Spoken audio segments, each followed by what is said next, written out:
What's going on, guys? It's Noble Warden here, back to bring you some more Call of Duty Black Ops Cold War content, and today we are going to be looking at my personal tips and tricks in getting Plague Diamond shotguns.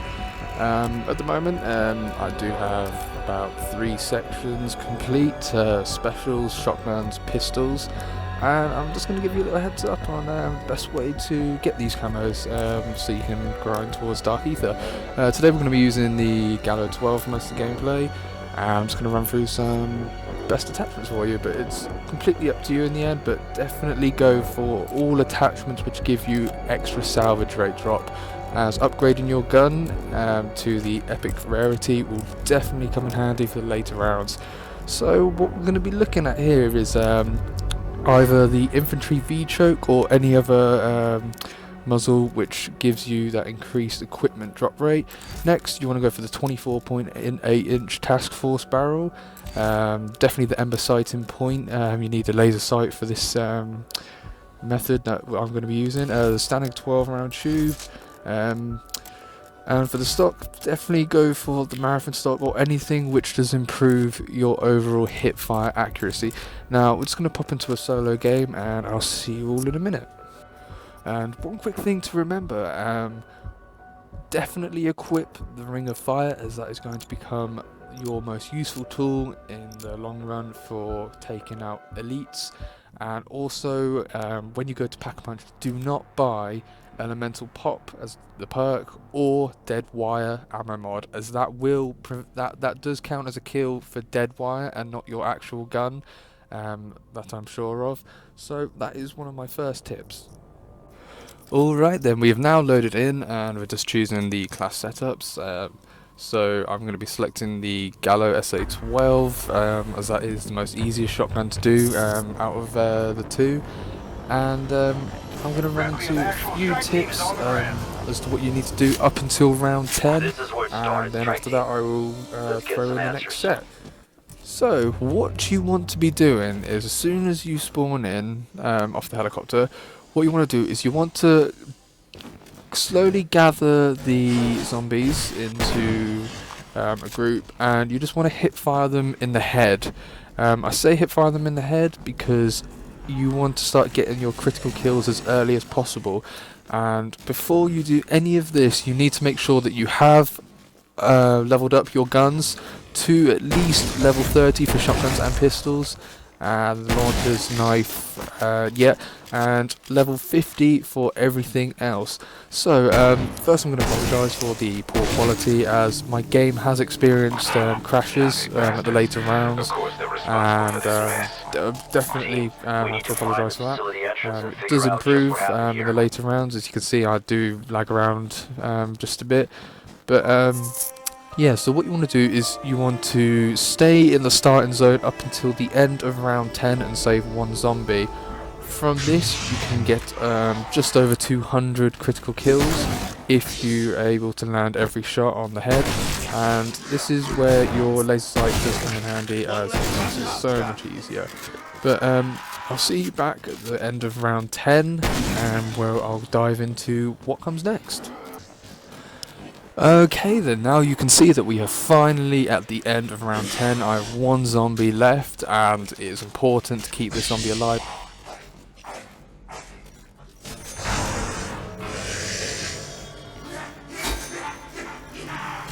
Up the stairs, and here you can pick up stamina up as you open up the next blockage.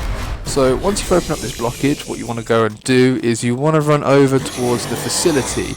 It's up to you whether you pick up Juggernog. It is definitely something you can do. You will have gathered at least 27,000 points by now. So once you come into the facility, you want to go to the left. Now this is important for once you activate the Dark Ether portal. So you want to make your way to the power, and you want to turn all of that on, and I'll see you when you have activated the Dark Ether portal. Pretty much. My contact may have gotten himself killed trying to provide additional insight. Project Station was not. Experiment got awry. Abandoned in 45. Soviets found it soon after. Sealed it up. We'll know more once we get the power on.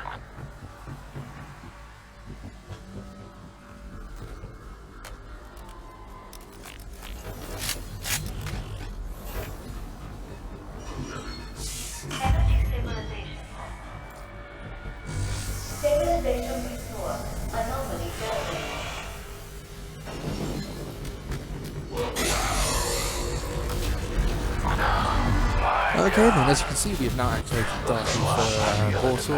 What you want to make sure is that you have upgraded your shotgun as much as you can. I usually get up to rarity at this point, which is the blue one. So what you want to do is you want to look inside of here to see if the machine part of the Pack-a-Punch is there. And this basically cancels out which ether tunnel you have to take. So as you can see, it weren't in that one at the crash site. So we're going to take a left turn to the ether tunnel here near Quick Revive. And what you want to go and do is you want to go down the tunnel. I'm sure most of you know how to Pack-a-Punch by now, but this is just in case those of you who don't know. Out here you can see the Deadshot perk. This is absolutely vital for the later rounds, and it is definitely the perk you need to buy. Do not leave it out, as it makes headshots a one-shot or two-shot in the later rounds, which is really important, especially for the elite kills. So we're building up the Pack-a-Punch machine now, and what you want to do is you're only likely going to be able to Pack-a-Punch at once. Now here, do not buy dead wire. I'm sure you can buy any other ammo mod, but personally I wouldn't risk it. So now what you've done is you've Pack-a-Punched, you've upgraded your gun, and you've gotten a few perks. So what you want to go do now is you can either do this at the spawn room if you prefer, or you can go and do this at the crash site. I personally prefer the crash site because I feel like the wing gives that better height advantage, which also makes it easier to get headshots.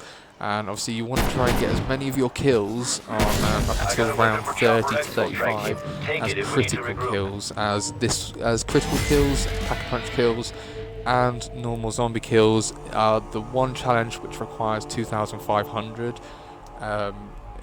With the exception of a few different guns. So what we're going to go do here is we'll see finish the play count round, we'll get max ammo, and we'll see you once this is done.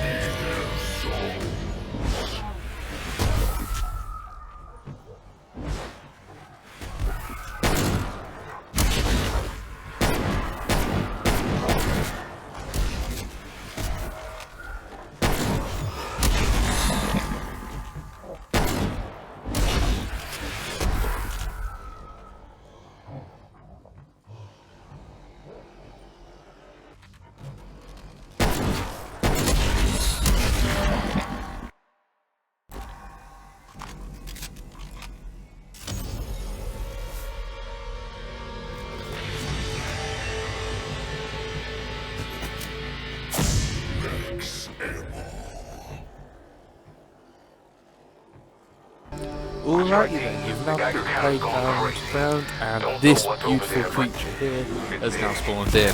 Now, once you have killed this boss, what you want to do is you want to kill the 2 Megaton Bombers.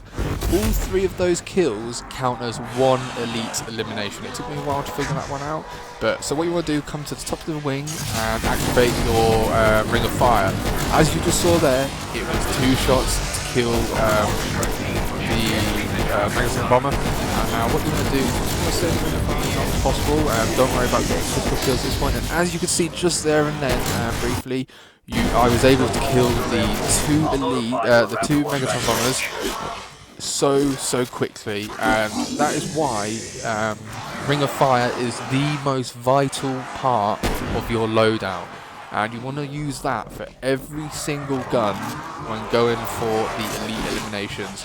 Now what you want to do is, typically I would go until round 35 with every gun, and you usually have to do 1 or maybe 2 of these to get a gun as Gold Viper if it's already max level.